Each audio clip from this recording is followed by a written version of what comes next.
Simplify இந்த term என்ன பண்ணியிருக்கேன், மேலே இருக்கிறதெல்லாம் அப்படியே இருக்குது. இந்த 4 பவர் மைனஸ் 2 மட்டும் 2 ஸ்கொயர் மாற்றிருக்கேன். 4 வந்து 2 ஸ்கொயர் மாற்றிருக்கேன். அதுக்கப்புறம் நம்ம என்ன செய்யணும் அடுத்த ஸ்டெப்பில் அப்படின்னா பவர்ஸை மல்டிப்ளை பண்ணணும். அப்போ 3 power minus 6 into 2 power minus 6 by 2 power minus 8 into 3 power minus 4 into 2 power minus 4. இப்போ பவர்ஸ் பெரிய பவர் எல்லாம் நான் என்ன செய்கிறேன், ப்ளஸ்ஸாக மாற்றணும். அதனால 2 பவர் மைனஸ் 6 அப்படியே இருக்குது. இந்த 2 பவர் 8 மேலே கொண்டு போகிறேன், 2 பவர் 4 மேலே கொண்டு வந்துடுறேன். அதே மாதிரி 3 பவர் 6 கீழே கொண்டு வந்தனால ப்ளஸ் ஆயிடுது.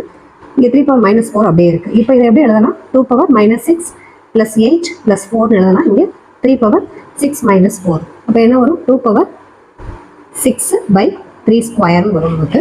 அப்போ 3 பவர் 6னா நமக்கு 64 பை 9. இதை டிவைட் பண்ணோம்னா நமக்கு என்ன வரும், 9 டிவைட் பண்ணால் 7 டைம்ஸ் 1. இதை எப்படி எழுதலாம், 7 1/9 எழுதலாம்.